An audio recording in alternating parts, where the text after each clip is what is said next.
Shares of Intel pushing higher today after the embattled chip company tapped a new CEO.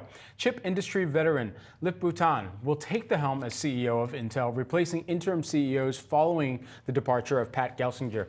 Tan is a longtime technology investor and widely respected executive. He's got more than 20 years of semiconductor and software experiences, as well as deep relationships across Intel's ecosystem. Joining us now with more is the Futurum Group CEO, Dan Newman. Dan, just want to get your reaction to this pick, good or bad for Intel? I think it's really good. And if you look at the macro environment, everyone's seeking certainty right now. And I think this is the microcosm that is Intel. The market has been very uncertain. I do think that the folks that stepped up, MJ and David, the co-CEOs, did a nice job stabilizing things in the near term. But the market wanted the stability of knowing who the CEO would be, getting that kind of first initial outbound message to say, hey, this is our plan in terms of products. This is our plan in terms of the foundry. Lip-Bu was kind of a known advocate for this split, but it seems that he's kind of pulling back a little bit on that. And I think that's going to align to the Trump administration's understanding of the prioritization of America being able to make its own leading edge chip. So I think it's good. The market reaction is solid, but he's going to bring efficiency. It's going to bring questions about the split, but the certainty at the leadership of the company is what the market was looking for.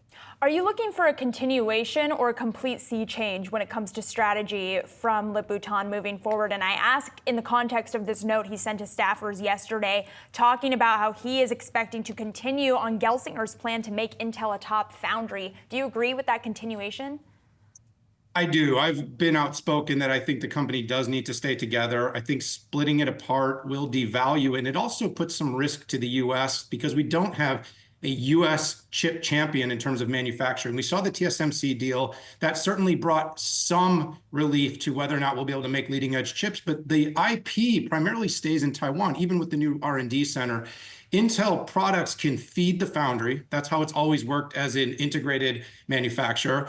But it also can get some gains from policy that will be pushed from the Trump administration that I think will kind of force the hands, hopefully in a way that ends up being, valuable to all parties, but force the hands of fabless companies like NVIDIA, Qualcomm, AMD to look more closely at Intel. So there's going to be governance and policy requirements to make sure. But I think Lip-Bu Tan provides a bit of a encouraging ecosystem play. He led Cadence, a big EDA company. He's got great experience, and he was also outspoken against parts of the strategy. So I think he brings both sides.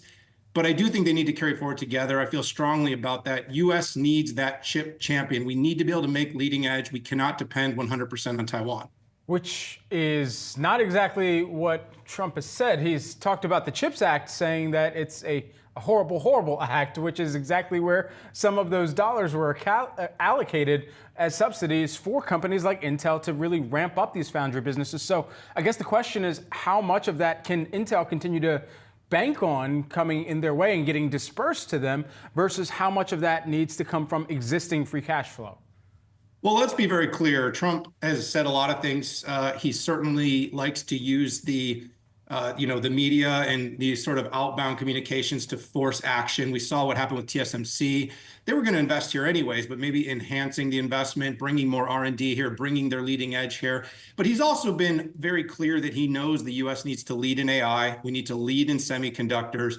We need to lead in computers, right? He said that all things are computers, that comment yesterday. And we need more manufacturing. So maybe you have to kind of look at two things at the same time. The CHIPS Act itself and how it was composed had some problems. We were giving a lot of dollars to SK and Samsung and TSM, non-US companies. So maybe it's more about the construction of the CHIPS Act, where those dollars go. And in the end, if we invest this money and, of course, use policy to make more manufacturing happen here, can we grow Intel more organically? Can we use dollars more efficiently? And perhaps not prop up companies that are non-US based ahead of US based companies. So is now the time to buy Intel? It certainly is a good moment from a sentiment standpoint. I do want to say the macro is incredibly complex.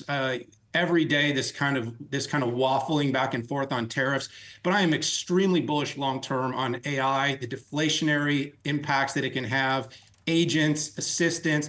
Companies will get more efficient first, and that will kind of counter any recession fears. But once we sort of see the acceleration, you will see the productivity gains, and Intel does stand to win, especially at trading at these low, near book value levels.